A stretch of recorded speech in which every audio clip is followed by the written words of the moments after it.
Thomas, it's up for grabs now! Thomas! Magic ball from Bergkamp to Patrick Vieira! Oh, would you believe it? Oh, right, what a way to get it! Well, Fabulous solo goal by Thierry Henry.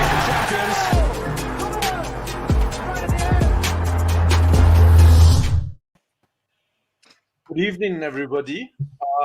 Very, very welcome back to the Arsenal Lounge. We've been absent for a couple of weeks, international break, and last week everybody was busy. We couldn't make it, so we've missed you, and I hope you've missed us. But I'm happy to say we're back.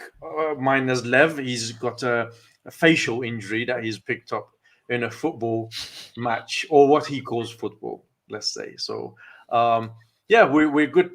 I'm really happy. I was just saying these to the guys off just before we come online that Mondays are not the same now without Moh and Tom. So, Tom, we'll start with you. I believe 2 congratulations in order. One for the award that you won. And, you know, you've been playing hard to get since you won that. I don't know. Yeah, so that's one, and the other one is for your anniversary. Oh wow, that's very attentive of you, Shahid. Not anniversary. Yeah, well, I mean, it's like, you know, it's the anniversary of a relationship starting. It's not I'm getting married next year, so yeah. I hope we invite her, Tom. Oh, well, if we're still talking by then, Shahid, it depends. Like, if Lev's willing to bail out for a little, you know, elbow to the face, I'm not sure I can rely upon that kind of RSVP. So, Tom, didn't you propose? I proposed on Christmas Eve of last year. Yeah. Oh, right. Okay, right. But we've been together for 9 years today. So cool, nice. Yeah. Well done. Yeah, you took the time in proposing. I know. It's me who deserves the congratulations. Oh, I'm only joking. How many managers? Does she know how lucky she is, Tom? Oh, that's a question for her, mate. How many managers, Mo? What? How many managers have Tottenham have since you've been together, you two? I've lost count, mate. Really? I mean, it's ironic. They've had more managers in 2021 than they have league titles. That's quite a funny stat. There you go. That is a stat. Well done, Tom. I hope it lasts for many, many years to come. Thanks, mate. And the congratulations on the award as well. Yeah, thanks very much, mate. Do you want to tell us about that? Yeah, sure. We won bronze at the Football Content Awards for Best Club Content Creator. It was a really good evening, honestly, meeting a load of people that you know online and you've never kind of met before. It's just a nice moment. And to be honest, the highlight of the evening was my friend Mike from the Gooners pod winning the Gooners versus Cancer for the Best Charitable Award. That was amazing. He had no idea or any idea that he'd win it. So the look on his face when he won it was great. So yeah, that was the highlight for sure. Okay, very good. Mr. Haider, how you been? My brother. I've been good. I've been busy. I say unfortunately, which won't go down well with the family, but my wife's sister got married. So congratulations to her and all of that. But I missed 2 Arsenal games because of that. So so annoying. I mean, honestly, I missed what was it, Villa and Leeds.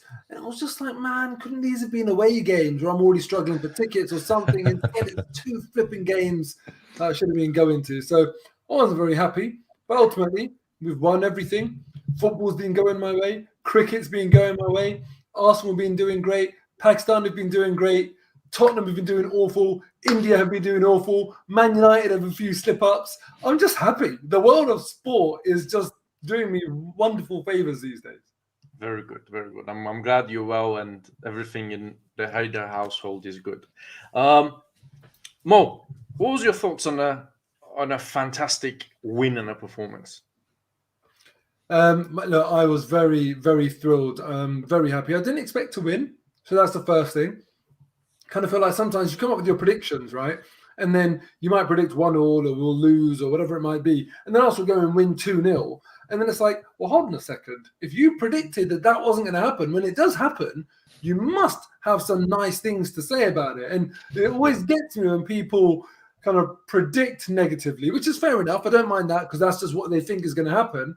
But then when it doesn't happen, they still can't muster up any positive comments. That I start to look at people like that and I think, hold on a second. Seems like you only want to talk about negativity and you only want to, that's kind of what you're looking for. So from my point of view, when I'm wrong about Arsenal and Arsenal go and win, I think to myself, well, I can't really complain because they've exceeded my expectations and people deserve a lot of credit for that. Mikel Arteta deserves a lot of credit for that. This is a really tough game. Not long ago, we were watching Leicester batter United 4-2 at home. They're a decent team. And I know they've been choppy. The easiest way to tell that they've been choppy this season is the fact that they started this game on the same number of points as us. So we know what our season has been like. Clearly, their season hasn't been any better. But they were at home. And, the onus was on them to take it to the away team. But instead, for not large parts of the game, but for enough of the game, we looked like the home team. We took it to them. We were clinical. We got the job done, and we got ourselves into a position of ascendancy. Now, I do think that we dropped off too much. We didn't maintain the intensity. We didn't get the balance perfectly correct in terms of carrying an attacking threat to keep them at bay. And we were thankful to Aaron Ramsdale for having a phenomenal performance. That's not going to work every week. You do have to stay on the front foot, I think, a little bit to, in a way, to make sure attack is the best form of defense. And we got a little bit too defensive, a little bit too penned in. But what was it about us then, in spite of getting penned in against a good team away from home, kept us still with a clean sheet and, that 2-0 win? Part of it was Ramsdale, but another large chunk of it was a really committed, well-organised, resolute defensive performance. And that's what I would take out of the game as the key positive. Because, Leicester, they did knock on the door. They did. It's not like they gave up. I think in some other games, like let's say Tottenham at home, Villa at home, I looked at the other team and I thought, yeah, you guys weren't at it today. But against Leicester, and this is why some people I've heard talking about this as the performance of the season so far, and I think it's because of the fact that actually Leicester carried on going. And I don't think Leicester were awful, how let's say Tottenham were. Leicester were okay. It's just that Arsenal played brilliantly defensively. Okay, very good. Tom? Yeah, I agree with what Mo says there. I think that Leicester are a really weird side to kind of gauge this season. And as Mo said, them being on the same amount of points for us does sum up where they've been at. They've pulled off performances like against Manchester United, and then they've dropped points in games like I think they lost to Brighton earlier on in the season. I know Brighton are having a good season, but that was a game at home I think they would have expected to win. So the performance after Villa was going to be really key, because we saw after the North London derby that we had a real kind of opportunity to build from that game, and we went to Brighton and really did not show up, and we had to put on a really solid defensive performance to come away with anything from that match. Brighton deserved to win it very comfortably, and we offered pretty much nothing bar an opportunity which Smith Rowe, could have either squared it if he had the chance. I think it was a difficult one, but that was the only real chance that we had all game. And then we had the Palace game, which now looks like a really good point based on how Palace are doing at the moment, and Lacazette getting that last minute equaliser, which Arsenal fans were heavily criticised for celebrating at the time, now looks a very good point and important for considering how we've now continued on that unbeaten run, which leaves us now on 9 games unbeaten. But the Villa game was different to the Spurs game because it felt like it was a start of something different. And I think the Leicester game was a test to see if whether or not we could continue that momentum. And we did. It's kind of this early kick to the game we seem to have at the moment. We start games quite strongly, which is very different to how Arsenal began the season and were very much so last season, not like that whatsoever. And it took a while before we kind of kicked into gear. The difference is now that we're starting strong, and then when we concede, we kind of tend to drop back a little bit and trying to hit the opposition on the counter, which works to some degree. It worked against Spurs really well in the North London derby. It didn't really work against Palace, and Palace eventually got a lead against us in that game. But against Leicester, it worked quite well, and then we just dug in as we did against Brighton. And once again, Gabriel, I thought alongside Ramsdale, those two were probably the standouts of the game. And Ben White's had a really good month too. And you have to say that this kind of combination of players at the back, even with Tierney being out and Tavares coming in, I'm sure we'll talk about a bit soon, just that back five that Arteta's kind of cultivated just looks so solid right now, and a real good foundation to build forward from. I agree with both of you as well. And if I have to be very honest, I would have predicted a draw, a diplomatic draw before the game, should we say. But I was very happy with the performance. I was very happy with the energy. I put out a tweet before the game. I said, if we go out there and if we show some desire, fight, and energy, right, we can win. We can get points here. And that's exactly what they've done. And as you said earlier, Tom, this is exactly what we were not doing before. And we've been calling out for these two up front for a while now on this podcast on Mondays. And we said, well, we've got a Lacazette type player. Why are we not using him? He's not even coming on as a sub. And then the Crystal Palace thing came on. And I have to give him credit. I'm a fan of Lacazette, as you know. But I have to give him credit. He grabbed that opportunity. When he came on, he changed the game. And he made it difficult for Arteta to drop him. And that's what a good player who wants to play does. I was thinking before the show that about picking a standout player of the Leicester game and discuss him and his performance. But I was struggling because apart from Ramsdale, that is the obvious one, right? I was thinking, all right, Nuno Tavares, but Gabriel had a really good game. Lacazette had a good game. Emile Smith-Rowe had a really good game. Partey was all right. So I struggled to pick, and apart from Ramsdale, that is an individual that was outstanding. And I just wanted to see what your thoughts are. If you had to pick one, Mo, who would you go for? Well, Ramsdale, obviously, but other than that, it was Gabriel that really impressed me. And I think that he's been very impressive for quite a while now. He's just, I think, this season shown me that he's got a lot more ability on the ball than what I've seen from him previously, especially because you expected Ben White to be the sort of guy who would lead Arsenal playing out the back. But I don't see this sort of almost like tendency to go to White over Gabriel. I don't ever see Arsenal forcing it to White to do that job and carry the ball out. I think Ben White certainly runs with the ball out of defence more, but Gabriel is equally adept at playing the ball out of defence. So that's something that's really pleased me about him. And I think, defensively, both of them, they're doing great, but Gabriel is the one that's just really, really impressed me. I think they're forming a triangle at the back. Ramsdale, White, and Gabriel. And I think that triangle is becoming a quite strong triangle. What about you, Tom? What do you think? Who was the standout player for you? And what do you think about this triangle thing I just said?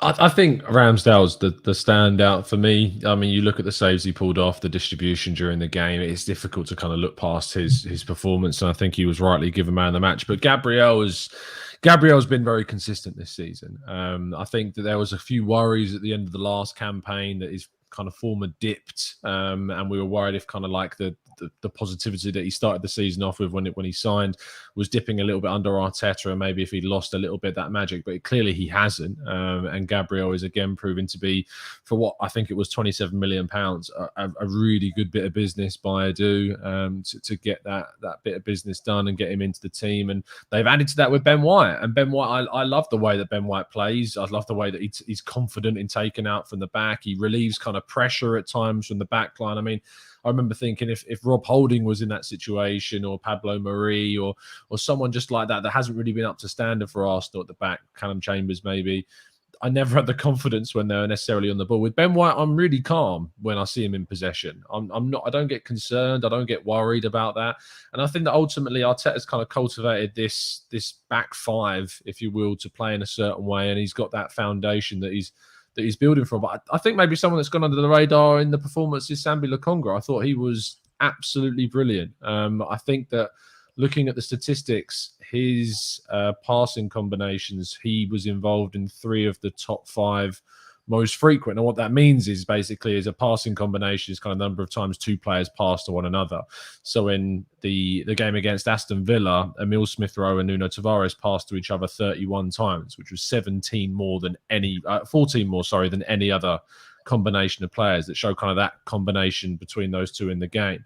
And then against Leicester, Sambi Lokonga was involved in 3 of the top 5. It showed how influential he was in that game. And for a 21-year-old to be that confident and to be wanting and demanding the ball as much as he did has really showed kind of how good he is moving forwards for us. And when we lose Partey in January, because of the African Cup of Nations, I'm a lot more confident about Lokonga coming in and taking that place. Okay.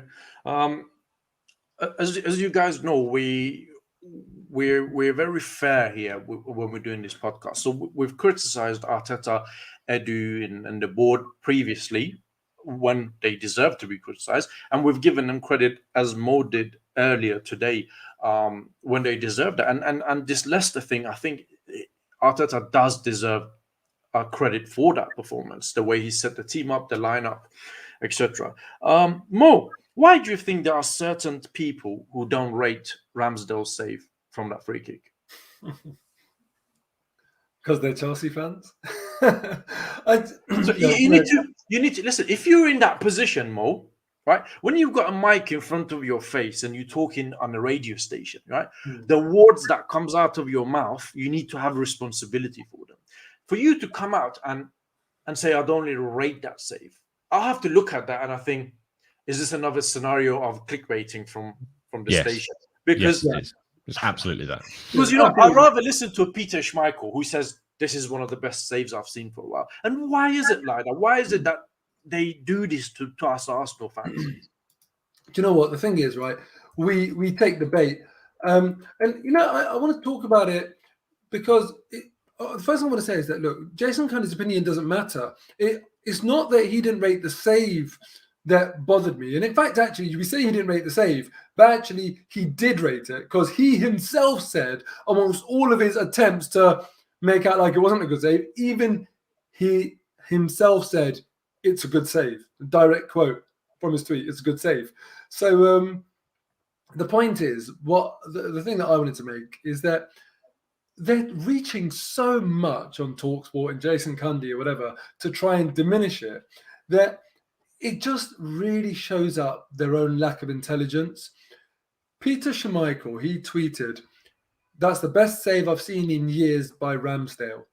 Now, if we're being completely honest here, just kind of doing some verbal reasoning, it's impossible for any one of us to say that Peter Schmeichel meant that's the best save I've seen in years by Ramsdale, as in best save by any goalkeeper, and it was by Ramsdale, or whether he meant that was the best save I've seen in years by Aaron Ramsdale based on the saves that he's made in his career or in years. Was he talking about all goalkeepers, or was he talking about specifically about Aaron Ramsdale? I think it's pretty bloody obvious, just based on generally how people talk. I think it's pretty obvious that he was saying that that's just the best save he's seen in years, and Aaron Ramsdale was the goalkeeper that did it, rather than giving us some analysis about specifically Aaron Ramsdale saves and appraising that save against all other Aaron Ramsdale saves. People don't really say that. When Salah goes and scores that wonder goal against Watford, for example, people didn't turn around and say that's the best goal I've seen in years by Salah, meaning by Salah against other Salah goals. You're just talking generally. Now, this is where I feel like people like Jason Cundy, when they're trying so hard and being so disingenuous, and as you say, searching for those clicks and being so disingenuous in doing so, they show up their own intelligence, because he should know that he cannot come out with full confidence and try and tell everyone what Peter Schmeichel meant. The only person that can do that is Peter Schmeichel himself. Now, even me, I'm saying, I think this is what Peter Schmeichel meant, but there is the arrogance of these clickbaiters, these haters, where they don't even put that caveat on there. They say with full confidence, this is what he meant. It just shows the stupidity. But ultimately, we know it's actually not stupidity. He surely isn't that stupid. He hasn't got where he's got to in life. Hosting a radio show for TalkSport, one of the country's biggest radio stations, by being stupid. This is just his desperate attempts to take away from what was a sensational save by Aaron Ramsdale. You would have thought with Chelsea sitting top of the table, he wouldn't feel the need. But Arsenal are just that big. We just are. They just can't help it. So I don't know how you guys saw it, what you thought of that tweet, whether you viewed it the same way as I have, but it's just laughable. Yeah, Tom, I think it was indicating earlier that he's got his opinion on it. So fire away, Tom. Yeah, I remember doing an article responding to something Jamie O'Hara said about how we've signed a B team this summer, which obviously in itself is laughable. And I was going to do something in response to that Jason Cundy thing, and I just thought, no, it's just it's not going to get the attention, is it? I mean, it's Jason Cundy, so there's probably no point even responding. Really, I think that he knows what he's doing. It's very obvious. He knows that Arsenal fans are reactionary. I mean, we're sitting here talking about it now, so it's worked in a way. It's just ridiculous. I think there's not really much analysis you can do. It was an amazing save. It was a brilliant piece of goalkeeping, the best save of the season by a distance from a goalkeeper that is continually proving people wrong. And it's great to see that. And I think that I saw a lot of people eating humble pie, and thankfully they were eating that humble pie gladly. And that was some really good stuff. People openly saying, I got it wrong about Ramsdale, and I'm delighted, which is always the best way to be when you're wrong, is to be delightfully wrong, and it's for the benefit of the club. So that I thought that was what was good to see at the weekend. 100%, and I agree with both of you. I think it was a very good save between Jason Cundy and Peter Schmeichel. I'll rather to listen to what Peter Schmeichel has to say about a keeper and David Seaman as well. Yeah, and David Seaman as well. And I think that's about as much that we give Jason Cundy airtime at Arsenal Lounge. Mo, we can't deny Arsenal have been on a very good and positive run, right? Now, that has to be down to the manager as well as the players. Okay. Where does that leave Arteta and all of this Arteta in, Arteta out? It's just a topic point that I've seen people talking about it. I see a lot of people in the chat talking about Arteta, he's still not good enough, he is still good enough, so and so. I have my view on it, and I'll start this one off, right? For me, I still stand by what I said earlier, that Mikel Arteta is not a caliber of the manager that will take Arsenal to the level that it needs to be. And what I mean by that is challenging for the title. And that is my opinion. I could be wrong, and he should have gone end of last season. However, I have to give him credit for the recent run, and I have no problem in doing that. Okay, because results have been good. He's doing what he needs to be doing, but assessing Mikel Arteta, I think, needs to be done now at the end of the season, not after a run of 7, because he can go on a run of 7, 8, 10 games and then lose for the rest of the season, and that these 10 games will mean nothing. So that's my view on it, and it doesn't mean it's right, it's wrong. It's just my opinion. I'll start actually. I'll come up to Tom on this one, if that's all right. Yeah, no, it's not, mate. No, I think with Arteta and the whole debate around him, I think it's a shame that, and I can see it in the chat box this evening, I think it's a shame that there are people that want to look at the game and try and find a way to still criticize the manager. And I think that kind of highlights a personality trait more than it does kind of a level-headed way of thinking about and being a fan as well, because the primary with Arsenal is that the Arsenal winning, that's the main thing. If Arsenal Football Club are winning and we've won the points, that's what you focus on. If your immediate reaction is to go and really sit down and think, right, how can I angle a conversation that takes the credit away from the coach in some way after a victory, if that's your primary, then there's something wrong with your fandom around the team.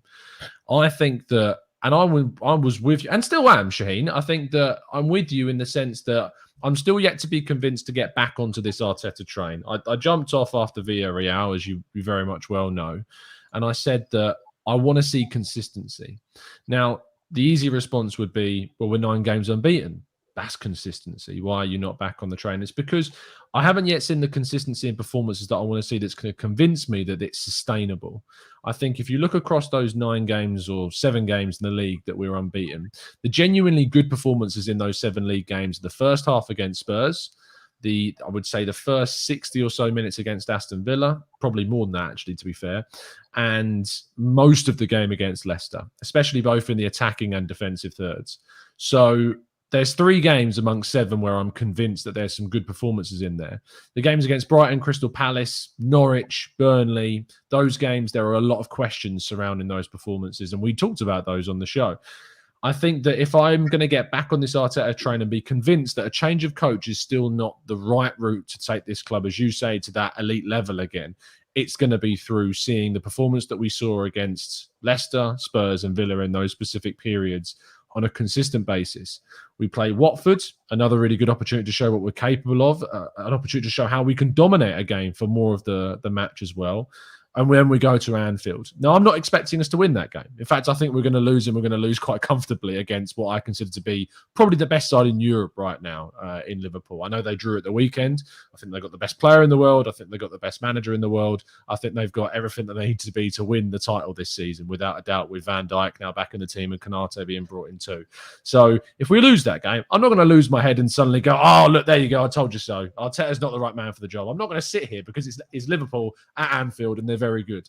But I am going to make a judgment about how we respond after that game if the result doesn't go our way. And if we do fall away and we have like some consistently poor performances after that, I think then we can have a conversation about was the issues during that unbeaten run, that lack of consistency, something that would bleed through. But right now, it's really good. I'm really happy. I'm glad with what I'm seeing. And I want this to carry on and continue. And I have hope from what I have seen that it can do. So that's kind of where I am with the coach at the moment. Okay, that's very good. Can I read the super chat before I come to you, Mo? Of course, man. We've got somebody. I don't know how to say this. Levanger's Lounge, £5. Shame on you, £5. I know you can do better than that. Lev. Especially that you haven't turned up tonight. £5. Thoughts on the Oba foul? Clearly a red. Was last man similarly deemed red this weekend. Why are we treated differently? Is this a clear agenda?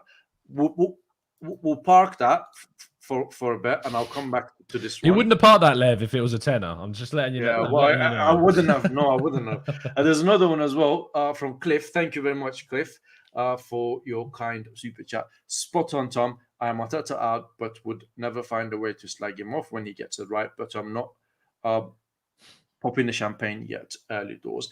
Quite agree. Mo, what about you? What is your thoughts? Yeah, I think I'm with Cliff, to be honest with you. I'm not looking to criticize Arteta. That's never my angle. I never have that preset kind of hope that I get that opportunity to slag him off. I want him to succeed, because I always say the most efficient route to success is what I want at Arsenal Football Club. And that means no changing of any personnel. That means I want Pepe to start playing brilliantly. I want Xhaka, Kolasinac, anyone who's still at the club, I want them to start doing brilliantly. And that's the same for Arteta. And in terms of being convinced by him, there's certain managers where if they went and lost their next game, it wouldn't matter. Pep Guardiola just lost against Palace at home. Doesn't matter. No one is questioning him. That's where I want to get to with Mikel Arteta. But we all know deep down, if we go and lose our next game at home to Watford, a lot of questions would be asked. It wouldn't be a case of, oh, no, it's fine. This is just a blip. It's just a one-off. So Arteta's not out of the woods yet. Even in this unbeaten run, there were draws where there shouldn't have been. And that's fine, because we've seen Palace and Brighton still do really, really well against some top opposition just this weekend. Brighton away at Liverpool 2-2, Palace away at Man City, they won 2-0, and they were the draws that I'm talking about. So there is that as well that we have to kind of bear in mind. But the point is, Arteta's not out of the woods yet. Like Cliff said, it is early doors. And I have been saying I don't think he's the guy to really take us on. But has he made me think, hold on a second, maybe I'm wrong, maybe he is? Yes, he has. He has made me question that. My overall conclusion still is that no, I can't imagine Arteta lifting a title at Arsenal. Though. That's still where I stand. I still don't think he's going to be the guy, but he's doing really well right now. And, you know, as fans, all of the noise we make, it does have an impact. When we're doing things online, when we're doing things on social media, it does have an impact. All the noise right now should be positive, it should be supportive, it should be complimentary. And that's the sort of noise I want to make for my manager right now, because that's what he deserves. And spot on. So all three of us, to conclude, we all agree that we've criticized him before and he deserved the criticism, but now we're giving him credit for the recent run, and it's not an agenda against the manager, regardless of what he does. Win, lose, draw, you're out. You're not good enough, which I'm quite glad to say. Going back to the Levanger's Lounge super chat, Tom, do you think that was a red card on Aubameyang? And does Lev have a point that there is an agenda by the referees against Arsenal? I think if you're giving a red card to Laporte and you're giving a red card to, I think it was Conte, wasn't it, for Villa? Yeah. Then it's last man. Like I found Peter Walton's, as I often do, his explanation very strange. He was talking about how like the ball was too far from Aubameyang, like that you have to take into account how far the ball's travelling. I'm sorry, but if Aubameyang gets away from Johnny Evans there, he's beating both Schmeichel and Evans to that ball without a shadow of a doubt. So it's last man, and it's an absolute red card, especially with the other. I mean, it is just kind of, it's fate that there's two exact same examples that we've seen in the same weekend. It's always that happens. And I think there was an example against Aston Villa. I think it was last season when we lost 1-0 at Villa Park, and I think it was Saka that was brought down quite far from goal, but I think he was through at that point, and there was a big discussion around that one. Is there an agenda against Arsenal is the question. Look, when you're an Arsenal fan, you're so much more ingrained and involved in Arsenal, and you watch them so much more than any other team. So, of course, there's going to be slight bias for us, and we're going to think that there is more because we don't watch as much of other teams and stuff. But it is odds. I can't help but say, if that was Granit Xhaka putting in that challenge on, say, Jamie Vardy in the same situation, my instinct tells me that he gets sent off. But Johnny Evans, well-respected, title-winning, former Manchester United centre-back, like, you don't see that same type of treatment. And I think the more you watch Arsenal, even with the due diligence of thinking about the context of who I am as an Arsenal fan and watching Arsenal and thinking there was bias, there is weirdly something that does go against Arsenal more so, it seems, than other clubs. I think when you look at kind of the VAR, how many points are awarded to Arsenal in comparison or taken away from Arsenal, it's interesting how consistently Arsenal are on the worst end of the stick. So I think that says it all, really. Okay. Mo? Was it a red? Yes, it was a red. Because, you have to look at the players involved as well. If that is Giroud, maybe, because I think there was a covering defender, maybe you could turn around and say, all right, it's not necessarily a goal-scoring chance, but it's Aubameyang, for God's sake. Of course it's a goal-scoring chance. And the annoying thing is, with the Laporte incident, it was equally as far away from goal, and that one was a red. So it really does put into stark context just how inconsistent the officiating is. I wouldn't actually put the Conte example as a like-for-like comparison here, because that was right on the edge of the box. So I feel like that one was more clear. But I just find it very frustrating that such a simple call wasn't given. For me, it should absolutely have been a red. In terms of, is there an agenda against Arsenal, I think this is where I draw the line, because I don't want to sound like I'm believing in some strange sort of conspiracy. When we say there's an agenda against Arsenal, are we saying this is intentional or unintentional? Are we saying that between the referees, this agenda, has this been created explicitly, or has this just occurred implicitly? I don't believe that the referees have had a secret meeting in a cave somewhere and spoken about explicitly spoken about an agenda against Arsenal. This is where I feel like Arsenal fans are becoming a bit too paranoid. And I do feel like linking into what Tom was saying that all fans of their own respective clubs live in that bubble. Things appear a bit more sort of biased. Yeah, So, but the thing is with fans as well. Can you guys name me the last incident that went our way that we didn't deserve from a referee? It's a much harder question to answer. It's a much harder question to answer as fans. And that's because clearly we are, always on the side of the club. So we're always looking at when we feel hard done by. If there is an agenda against Arsenal, I think when neutral observers are saying it themselves, that's probably when it's true, not when your own biased fan base is saying it. And I say that as one of them. Okay. Fair enough, as I would say. I want to ask you guys a couple of things. One-word answers, please. Tierney or Tavares? Tom? Tierney. Moh? Tierney. Odegaard or Lacazette? Moh?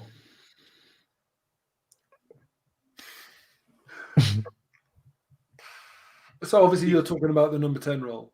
Yeah. Just based on what we've seen recently. And please, guys, on the comments as well, you guys, please tell us your thoughts as well. Do you want me to go to Tom and come back to you? But you've said recently. So recently, yes, Lacazette. But I think long-term, Odegaard. Tom? I agree with Mo, yeah. So Lacazette, but long-term Odegaard. Yeah. Okay. Well, maybe not. It might be someone else. It might be someone else. I'm a fan of Lacazette. I know what you're saying. I'm a fan of Odegaard, so my thoughts will be very biased on this. But so recently, great run. Atmosphere is good. Dressing room is good. The feel-good factor is back to the team. Confidence is back. Manager is doing good. We're doing well, relatively okay recently, right? So let's look at the next 5 games. And I want your thoughts as to how we should approach these teams, because there's some dodgy ones in there, right? So we've got Watford at home, Liverpool away, Newcastle at home, Man United away, Everton away, Southampton home. Now, for me, obviously, Liverpool and Man United will be there. Shaheen, before we get into that crucial conversation about upcoming fixtures, can we just touch upon the super chat that just come through from Abel talking about? No, I haven't seen it. Oh, here we go. Yeah, talking about this paranoia, because he's making the valid point that if just because Arsenal fans might be paranoid doesn't mean they're not out to get us. But the thing is, all fans of all of their own clubs are always paranoid. My point is, Abel, how do you separate whether they're actually out to get us from your paranoia? Because if you're paranoid, you'll think they're out to get you. So how do you separate it? And I just asked everyone in the chat to just drop a comment. Is it that, yes, they are out to get us? Is it refs, or is it us being fans kind of being a little bit paranoid? I'd love to know what the consensus is. Maybe they can kind of settle that debate for us. Yeah, please, by all means, put it in a chat, and we'll revisit that once you guys put your thoughts there. But Mo, next 5 games, what is your expectations first, and what is your advice to Mikel Arteta to keep this momentum going? How should we approach these next 5 games? Because that will take us to 11th of December. We've got obviously West Ham and Leeds after that, and then Sunderland, Norwich, Wolves, and then 1st of January, Man City. So there was some until 1st of January. Arguably, the only tough fixtures we've got is Liverpool, Man United. I say tough, but West Ham are blooming good right now. Everton away, maybe Wolves. But Wolves are 2-0 up against Everton right now. Yeah, man. Yeah, But so what's your thoughts on this? look, just going to pull up one comment. I think Arsenal Manic, said 5 is a bit too far ahead. Look at the next 3 games. But no, actually, I want to look at the 5 because This one, yeah? Yeah, because I've made this point a lot on my own channel. Before the game kicked off against Leicester, when I looked at the next 6 games, of which the Leicester game was the first, 3 out of our 4 away games were against teams who are level on points with us prior to kickoff when Arsenal played Leicester. So Leicester, Man United, Arsenal, Everton, all on 14 points. So that was our 6th game in this run of very important 6, Leicester being the first. The Everton game is our 6th. So that's why I want that to be included in this conversation. This will tell us where we can expect Arsenal to finish or what we expect Arsenal to do in the league this season, how we fare against the teams that are in and around us. And so far, it started off well. Everton are now losing. We'll see what we do against Man United away. We'll see what we do against Everton away. But these are the really, really important fixtures for me. So what I would say to Arteta is we have got the benefit of no European football. Use that as much as you can in terms of consistent lineups. It's his job around the club to keep people happy, to keep the players happy when they're not playing. But don't let any of that sentiment get in the way from picking that back 5 relentlessly, week after week after week when it's available. Don't let any sort of unnecessary changes come through. You know, when Granit Xhaka was injured, I can't remember who we played, but we dropped points. Maybe it was Brighton away, I'm not sure. And people kept on saying, oh, it's Xhaka, it's Xhaka, it's Xhaka. And I kind of made the point that, in fact, this was the sort of game where I feel like Xhaka may well have costed us in a way, But the person who's not there is always the hero when you don't get the win. I think since then we've proved, actually, that we can play very well without Granit Xhaka. When he's fit, I'd like to see Arteta keep faith in Lokonga if things are going well, unless we need a change. So that's my advice to Arteta. It's working. Keep the people happy. Keep the players happy. That's your job to manage that relationship, but stick with a winning lineup. Okay. How many points do you expect out of the next 5 games, Mo? I basically said an average team would get, let's say, 6-7 points out of the 6 games, because you'd win your 2 home games and get 1 or 2 draws. So 6 to 8 points is what an average team would do. And I said a good team would convert one of those away games into a win. That puts us on 9 points, winning your 2 home games, and you'd get a draw in one of the other ones. So that would mean that win 3, draw 1, lose 2, something like that. That's 16 points. No, what I'm saying is out of the 18 points. Out of 6, sorry. That's 10 points. Yeah, exactly. So you win 3, draw 1, lose 2. That's what a good team will do. Arsenal have already got themselves in a position where we should be getting 9 points. Win the 2 home games, Watford, Newcastle. We've beaten Leicester. So for me, I'm already on 9. And now I'm looking at Liverpool, Man United, and Everton. Liverpool, fine. I'm not going to complain if we don't win that game. So let's say 0 points there. Everton and Man U. Anything can happen in both of those games. What I want to see Arsenal do, show some ambition. Let's try and convert one of those games to a victory. Either we draw both, or we win 1 and lose 1, and then I'll say, do you know what? That's a very good return from those games. So that puts me on 12 points, 11 or 12 points, and I think that's a good return out of the 18, given the difficulty rating of those games. Wonderful. Tom, do you mind if I read a couple of super chats before I come to you? Go for it. We've got a super chat from ADI Said. It's blank, but I think this comment is meant to be for that super chat, as Tom kindly pointed out to me. Thank you for giving your time on this. I was a big follower of another channel up until how they treated Mo, always providing good insight and reviews on games. None of this cloud chasing trash. I'm sure, Mo, do you want to respond to that? Yeah, no, I appreciate that. Thank you so much, man. Thanks for the super chat. Thanks for watching. Thanks for the comment. Appreciate all of that love, man. There's another super chat from Lavanja's Lounge. Should we go out in January? Lev, we do have a schedule here, what we talk about. You just come out with this super chat. And what is this, man? You come out with this AFCON and all this.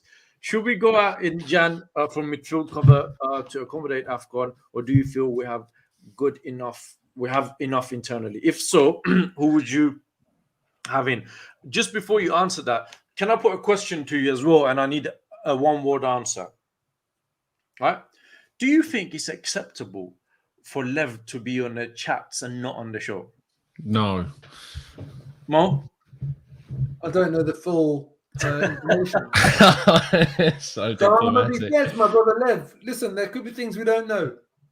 Yeah, well, Until I speak to him, I did not see the incident. Okay. yeah, well, I will not say much on that. I will. Tom, next 5 fixtures. What is your thoughts? How many points do you expect, and what would you advise the manager to approach it? How would you advise him to approach it?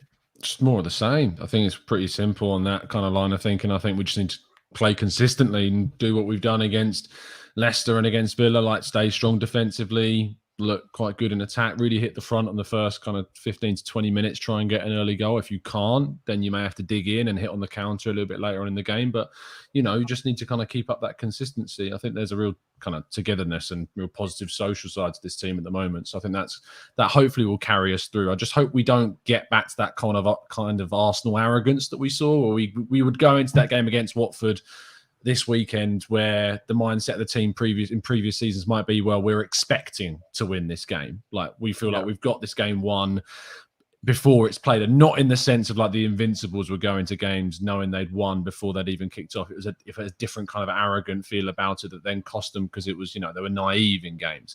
I think that hopefully that's kind of been drummed out of them a bit, and we should still go into that game confident and build forth to that Liverpool game.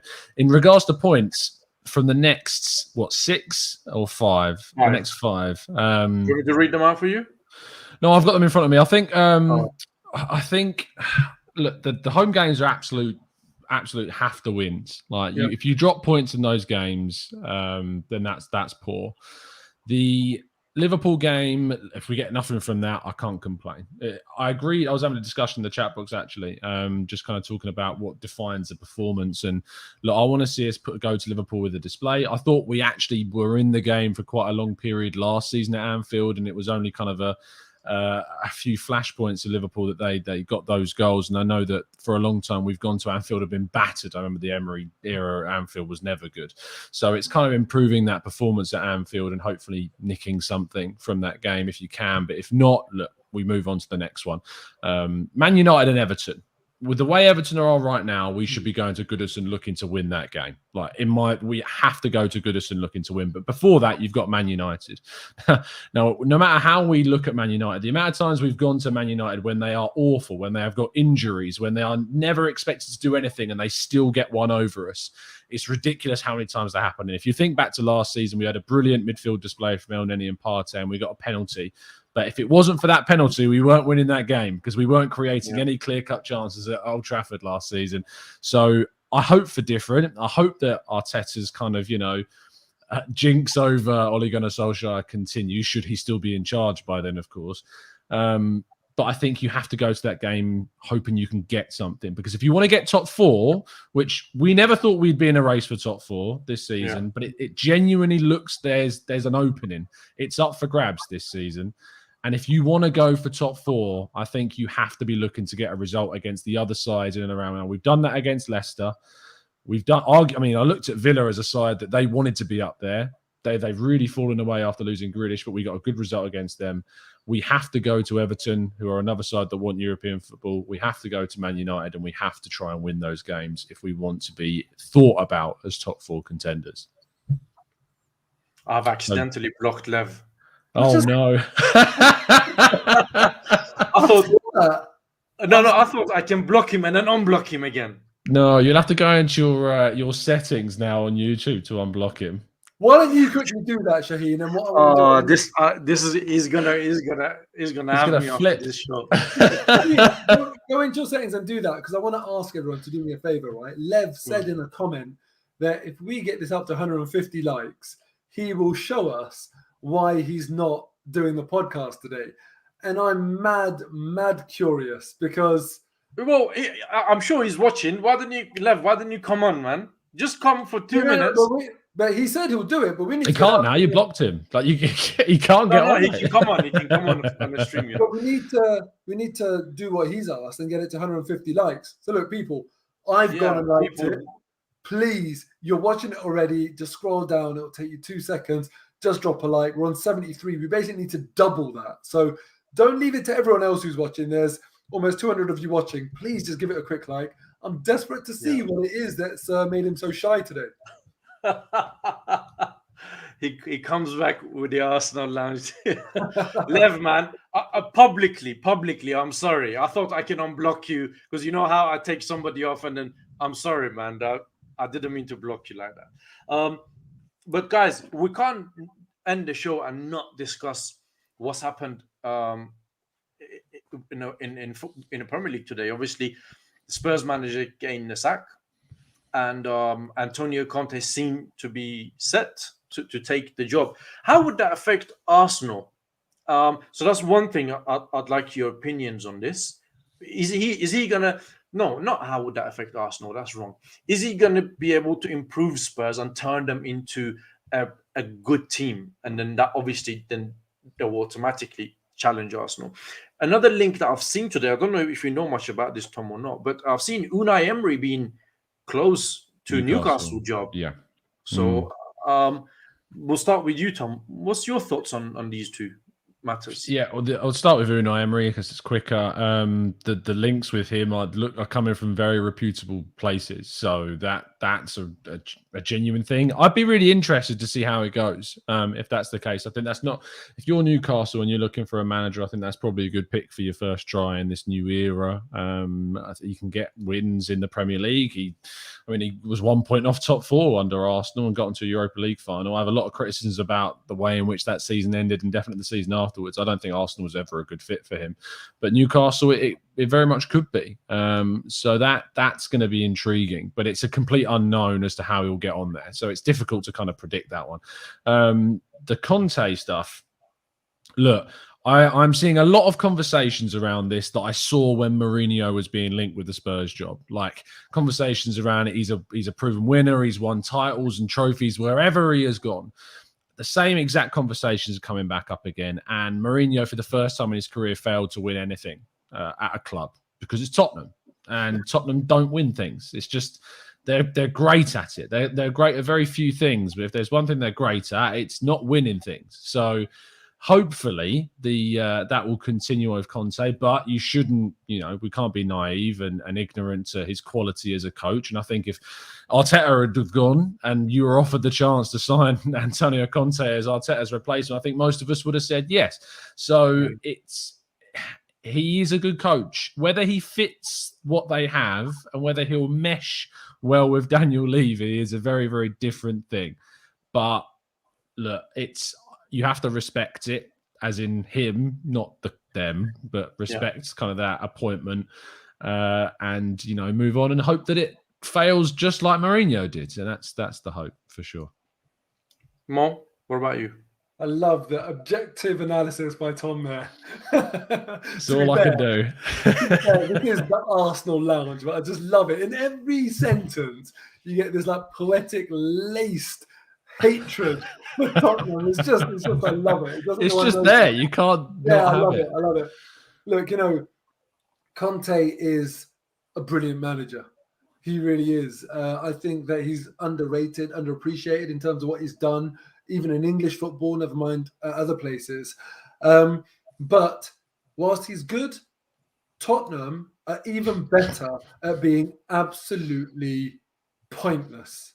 To dare is to do absolutely nothing over there at Tottenham. So Conte will huff and he'll puff and he will do nothing. And he will leave, having not achieved anything. Today, Tottenham sacked their manager. God knows how many they've sacked without achieving anything. Tomorrow, they hit 5,000 days without winning a trophy.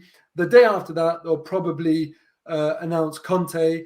And in 18 months or within 18 months, he'll leave having achieved nothing. I have no doubts about that. So it is what it is. I just think it's a shame that Conte is almost going to be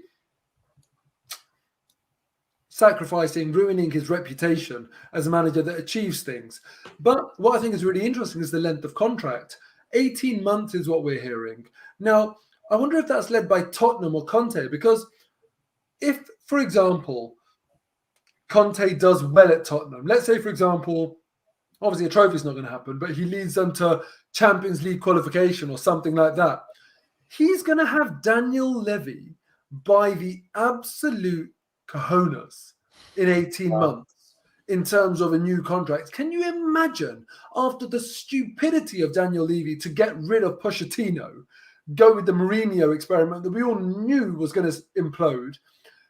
That gets messed up, and then they sacked him a day before a cup final or whenever it was, and now it's Espirito Santo, the quickest manager, the first manager to get sacked this season.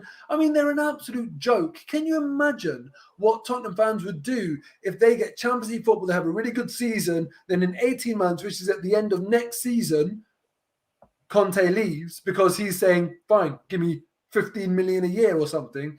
It would just be absolutely brilliant. And if any club's going to do that, it's Tottenham. I just don't feel like it's good planning, and therefore I love to see it. Super chat, King Said Gambian Gooner. Would the panel sack Arteta and take Conte now? Tom? That's a good question. Well, I'll go first if you want to think about it. Yeah, go on. Absolutely yes. For two reasons. Firstly, Conte is a better manager than Mikel Arteta. It would obviously be extremely harsh on Mikel Arteta, given he's actually, for the first time in a long time, performing well. But the real reason I say yes is, can you imagine sweeping Conte out from underneath Tottenham's feet right now? It would be hilarious. So on that basis, I'd love to see that. I would say yes. And then Arteta, there's a job going at Barcelona as well. So could work out for Arteta. This isn't injury lawyers for you. Like, we're not offering compensation. Like, I think, look, it would be incredibly harsh. But I did say that I'm not back on the Arteta train yet. And so my stance is that a change of coach, for my money, is still the beneficial route if it's a top-class coach, which Conte is. So it's incredibly harsh. But I think through the position I'm in on the coach right now, I'd have to say, yeah, I would swap Arteta for Conte, yeah. What about you, Shaheen? That's 3 yeses. Cool. And listen, people, can you please hit the like? We're on 98. You did really well. We need 50 more. I really, really want to see what it is with Lev. Please hit the like. Make another YouTube account and like the video. Yeah, Lev, I'm just trying to unblock you, but Tom is giving me instruction, and I'm trying to help him unblock you, mate. Yeah, I might be giving him false instructions, but yeah, he's not allowing me to unblock you. Maybe I have to. I don't know. I'll play with it later. So we've got about 4 minutes left, and I just want to put it to the guys in the chat. Do you guys want to ask anything, any questions to specifically Tom, Mo, or myself? So if you want to ask questions, just put like question for Mo, question for Tom, a question for me. I've got a question for Lev. Because this is being streamed on my channel and on the Arsenal Lounge, can we take the cumulative total to get to the 150? Let us know, Lev. Oh, that's true. That's very true. That is true. Actually. By the way, guys, please subscribe to our channel, Arsenal Lounge. Subscribe to Mo. You can see Mo's after game reaction after every game. You can hear his thoughts there. We do a fan cam there as well. Subscribe to Tom, the Gooner Talk TV. He does things on a daily basis in the morning with transfer news and I spent about half an hour talking about AFTV today. Did you? Yeah, I did a long chat about AFTV today. Yeah, what was it? It was about kind of like the idea around AFTV looking to kind of change their perception amongst kind of the Arsenal fan base, the effort that's going into trying to change their perception. And I think because obviously still good friends with judges, and I think there is work going on over there to change things. So the question was, and you've probably seen the chant now. There's a couple of chants. I've heard that. Sorry to interrupt you, but every time I've seen a game on Sky, on away days especially, I always hear the chant. Yeah, there's two. There's the AFTV get out of our club chant, and then there's the one that's very personal, directed at Robbie, which is frankly disgusting. Let's be real. You've got hundreds of Arsenal fans chanting and embarrassing the fan base. Well, the irony is those people hate AFTV because of the embarrassment that they feel that it brings the club. Exactly. And yet they feel that it's not embarrassing the club to chant something that derogatory and disgusting.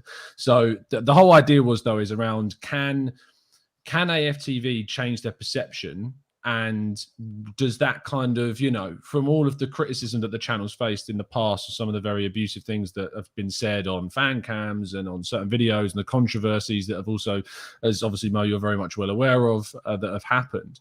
So can a channel change and then not necessarily be forgiven, but is that a positive thing to see that change? Obviously not necessarily, it's obviously positive, but do you know what I mean? Like, is it something you can move on from? Can you move on from what has happened in the past type of thing?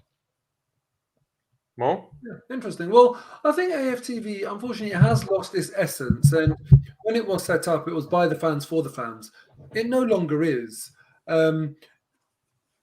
It's not all Arsenal fans, so it's not by the fans by definition, which is fine. This isn't a criticism. I'm just being very factually. And then also, if it's by the fans for the fans, you should be listening to some fan feedback, and I don't feel like that is necessarily happening. It's interesting that you're saying, Tom, that they are trying to change their perception, but I feel like where there's been issues in the past, there hasn't been ownership. There hasn't been a sense of let's take responsibility, let's take ownership for what's happened. So I'll give you an example. When they reported, amongst other news outlets, that Arsenal fans were cheering Man City's 5th goal against Arsenal, that was very hurtful and frustrating and annoying to the Arsenal fans in attendance that day, who weren't cheering the goal. They were cheering for their own team whilst we were 4-0 down. So from going to a level of support where you're still singing for your own team when you're 4-0 down, to being accused of mocking your own team and conceding a goal, cheering a goal that you're conceding, they're two polar opposites. So when Arsenal reported that, they should have taken ownership and said, look, we're sorry. Instead, they kind of said, oh, other people reported it too. Other outlets don't claim to be Arsenal fans. So I feel like, they need to realize that they are going to be held to a different level of account than the Mirror or, Football London, for example. They're going to be held to a fan's standard because that's how they have marketed themselves. And then also what they shouldn't do is come out on war with the fans on social media. They shouldn't have these arguments with fans on social media where it then becomes personally insulting and they're saying to fans that they're stupid. And this isn't obviously the official AFTV account, but people who are involved with or work for AFTV. So I think there's some quick wins out there, but I really would recommend that they get external consultant type of point of view, because I think internally they don't possess the objectivity anymore. We were talking about paranoia earlier when it comes to Arsenal fans. I think there's a level of paranoia within AFTV where they feel everyone's out to get us. The example of that is when they offered Thai alcohol. That really upset the Muslim community. I found it very offensive, yet they seem to think that this was being used just as a way of bashing them. Actually, no, it was genuinely offensive. People weren't really. There's a lot of people that were genuinely upset by it, rather than using it as a tool to bash AFTV. And the fact that they couldn't see that really made me realize, wow, there's some serious paranoia there, that they think that people are just bashing them irrespective, rather than actually they've got a valid point here. So I hope they can change it around. I hope they can rediscover their essence, because I think it was a really good concept, and it'd be good if they could rediscover that. As for the personal chant about Robbie, it's disgusting. He doesn't deserve that for all of his flaws. No one deserves that. And Tom, you've hit the nail on the head. You can't, on one hand, claim that Arsenal Fan TV are embarrassing for some of the things that have been said on the channel, and then go and say something as disgusting as that. Robbie's a father himself. His kids don't deserve to hear something as disgusting as that. It's really, really quite upsetting to, for a man to have that. I don't mind the Arsenal fans at away days singing AFTV get out of our club. I never minded that when I was involved, because AFTV is built on fans having a voice about the things that they're passionate about. We would say, Gazidis, get out of my club. Wenger, get out of my club. So-and-so, get out. And people on AFTV have said it about everyone. So, of course, AFTV, it's fair game to say that. That's not abusive. And I think it's important to a lot of Arsenal fans who are reasonable enough to not get involved in the stupid, disrespectful chants. It's very important for them that the world realizes that Arsenal fans don't like AFTV because they try and disassociate themselves from it. But you can only talk to people who already sort of know that if you're doing it on Arsenal sort of forums. This is their opportunity to say it to the wider world. So I feel like that's why they take that opportunity. And that's fair enough. Robbie's man enough to take that. I don't think I'd have a problem with that. It is what it is. So that's my piece on the matter. Okay. Well, if you want to watch this in more details, then go to the Gooner Talk TV and watch Tom's show. I wanted to go through questions to put it to you guys, but we've been going for about 1 hour and 5 minutes, and I'm just conscious that you guys have got things to do. My apologies for everybody in the comments that I won't get to read out your question because we just talked about. Let's do 5. Let's do 5 minutes. I've got time for a few. That's fine. Yeah. All right. Cool. Let me just go back up here. Right. I'm just gonna randomly start from here. Alex Jones for Tom. What does your dream summer window look like with the current squad? The January window is all about exits for me at the moment. Like that's the main kind of thing. It's and not just permanent. I think Balogun would really benefit from a loan. I think that you probably have to choose between Nketiah leaving permanently in January and Balogun leaving on loan because I don't think you can get. Nketiah is free, no? He's free at the end of the season, yeah. So you either have to. I think Alex was talking about summer transfer window. Oh, sorry, my bad. I'm just thinking about the winter. The summer window is almost impossible to call right now. Obviously, I think that something may happen in January from a permanent point of view, depending on injuries or how bad the AFCON affects us if they kind of accelerate plans forward. But I think we've seen them bring in 6 under-23s players. That kind of tells us that they're going to go to the other end of the spectrum, maybe in the next summer window. So I would probably put money on Arsenal signing 2 marquee players in the summer of 2022. Okay. Probably centre midfield and striker would be the 2 positions. Okay. Hugh says, would you want to get a player on loan or permanent deal in January? Given that we spent so much money, more than anyone else in the summer, I wonder whether we'll be able to go and add a permanent.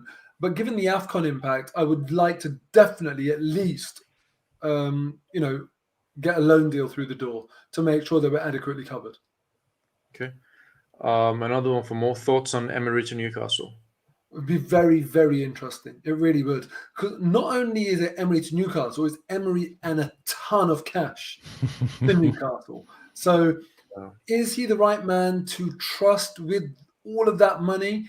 I'm not entirely sure I would be going for Emery if I was at Newcastle because of his record in English football, albeit it's only one example. But clearly he's had experience of managing some big players. I feel like it's not a surefire recipe for success. I feel like there's a lot of risk involved, but it'd be very interesting. And I would, in a way, wish him the best, but because I feel like he was mistreated at Arsenal, and I like the guy, but I wouldn't want that success to come at the expense of Arsenal, which naturally it would. So I'd be quite torn.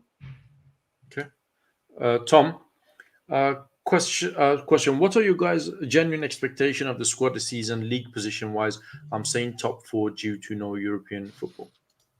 Top 6. I said I think we have the 5th best squad in the league, and so if we get top 6, I'd be very, very happy with that as a season objective. I think there's a chance for top 4, but yeah, top 6 is the expectation. And Ashton has got a question for you both. How many goals does Aubameyang score this season? Is that all competitions or just in the league? Let's say in the league. 15. I'll go for. Moh? Well, he's got 4 already with 10 games in. So, God. He's going to the AFCON as well, remember? Oh, yeah, fair enough. Yeah, then 15. I'd agree with that. Yeah. Otherwise, I was going to say I want him to be getting 20 plus, but yeah. Again, this is for both of you. Where should Arsenal finish for Arteta to keep his job? Top 6. Top 6. I agree. Top 6. Crook. Tom, would you rather Arsenal finish in the European Conference League place or not to be in Europe at all next season? Not in Europe. I don't want to be part of that. I really have. I've gone back and forth on this a lot, and I've gone from thinking, yeah, look, we're missing that kind of opportunity to give the kids a game. But I'm looking at Spurs and the way that it's affected their season. I'm looking at Roma and the way it's affected their season. It's a horrible money-grabbing UEFA design competition. I just have no energy to be part of that at all. Really, genuinely. Okay. Mo, what's your thoughts on that? Because I'm genuinely curious. Because I like to go to European away games. Yeah, I had so many good memories with my friends, and you want to go watch Mura play? Is that? Pardon? Is it Mura, the team that are in Spurs' group? Listen, I don't care where it is. I absolutely love doing a European away day with with some of the lads. So selfishly, yes, I kind of feel like it would be fun. And then the likes of El Nenis and some of the youngsters, like we saw Salah Eddin on the bench against Villa, I think it was.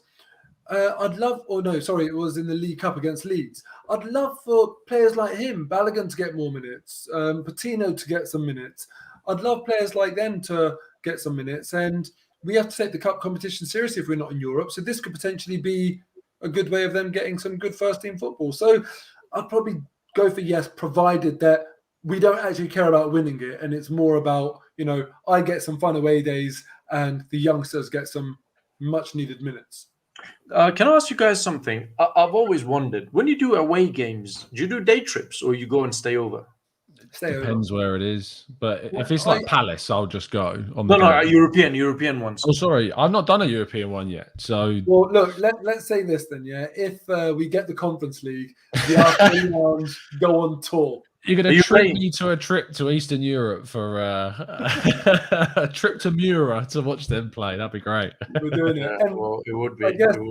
I guess the people can tell us whether Lev is invited, given that he's not here today. And please, 27 more likes. Please, just do it whilst we're on here. Yeah. There's not a lot more questions to go through. I'm sure I've missed some. But Mo, your last thoughts until next Monday? My last thoughts are Lev gets away with it because we didn't reach 150. We're on about 127, so lucky him. And also from an Arsenal point of view, enjoy it at the moment, guys, because it's good, it's positive, 9 unbeaten, just, won a very important game. And it's not going to be an easy season. I'm sure there's going to be plenty of roller coaster moments left. But whilst it's good, just try and enjoy it. Okay. Thank you, Tom. No worries, fella. I'm gutted we didn't hit 150. I was watching that. Guys, can we have an effort? There's about 264 people watching. Come on. Combination on both channels. Can we please hit the like button for us? If you're watching on my channel, just quickly jump over to the Arsenal Lounge and hit the like button over there as well. Just get it on both. Like we did. I definitely want to see this. I might put out a tweet about this. Shouldn't you just come and hit the like? He's logging 9 to go, and he's talking about logging off. He's 9 to go. We're on 146. Come on, four more likes. Guys, come on. Please just hit the like. Please hit the like. Just 4 of you. If you hit the like, then Lev has got big problems on his hand. 147. 3 more. Come on. Keep going. You see, he's worried now. It's there. We've done it. It's 150. All right, 150. On you come, Lev. Come on, son. Lev, you need to come on, my friend. You've spoken. So, first of all, thank you for all you guys for hitting the like. And Lev, you've got to. Oh, he's messaging me now. Look, everybody. He's sending me a message. Everyone watching, good on you guys. You made this happen. Oh, he says send the link. All right, let me send him the link. Brilliant. There we go. There he is. Love it. Does Lev have the power to end the stream if he comes in, by the way? Because he might do that. Just be prepared for that. He might just click the button. I'm proud of all of the loungers. All of the loungers have come together. Yeah, very good. To make sure Lev has got no escape. I love it. Yeah. Lev, I've sent it to your Twitter if you want to check your Twitter. Oh, have you seen this? Fitz says in the chat, Danny Ceballos has linked back to Arsenal. Do you think that would be a good 6-month Oh loan? hell no! I don't want him back. just for a loan in January to cover El Neni and Partey going off. Nah, No, no. neither would I. I'm just, No. Mo, would you have him back? If it's him or no one, then yes, because we do that's need not a some bad cover. shout. But I'm sure we can find someone better on the market. I have got to go. My wife is heading out, so I'm waiting for Lev real quick. Come on, Yeah, Lev. I'm sure Hurry I've up. sent him the link, so you should be coming on. Lev, come on, son. This is the most. To be fair, he walked into this one himself because this was not even a topic.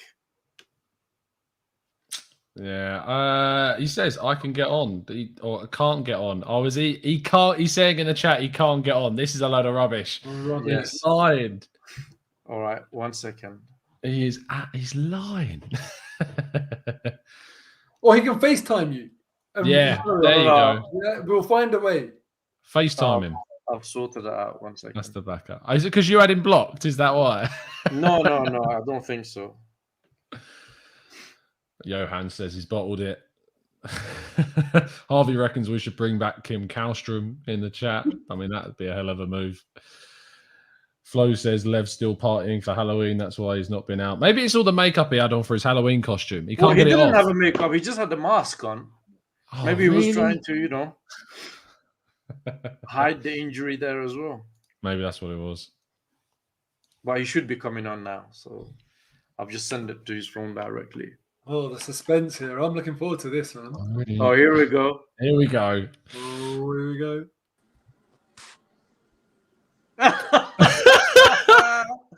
What's happening, Right, lad? lads.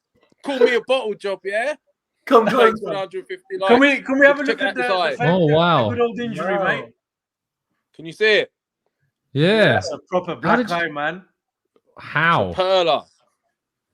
Yeah, I've Guys, got an elbow. please, everybody in the chats, do you think that is a football-related injury? It's Or an have elbow. been- Look, you can see. Look. What See do that? you can see? How can Mo. we? Oh, Well, Oh, is he gone? Oh, he's here there. we He's go, there. now there is. Oh. Oh, he's gone. Oh, he's had enough. Well, guys, one last question before you go. Football-related injury, yes or no? Mo? no. Absolutely No. not. Definitely got hit with a Yeah, pumpkin there on I am. Halloween. Look, 100%. there you go. You see it? Well, listen, fair dues, as we say, for coming on. And I said I'll do sticking it if they to get what you 150 said. likes, man. Respect to the loungers for doing that. Yeah, well, a lot of 150 likes to see the black eye. But The anyway, black eye. There you go, guys. You know it's legit. I'm just conscious because Mo needs to go, and I'm sure Tom's got things to do. So I'm very out of here. grateful. Thanks a lot, guys. you. Great show, man. See you soon. Yeah, See you next thank week. you for everybody who a turned wink. up. Later. Thank you to Mo. Thank you, Tom. Lev, thank you for coming on again publicly. Apologize, I didn't mean to block you, man. I'll unblock you. And we'll You're sort just that a out. diva, aren't you, mate? You're just a diva.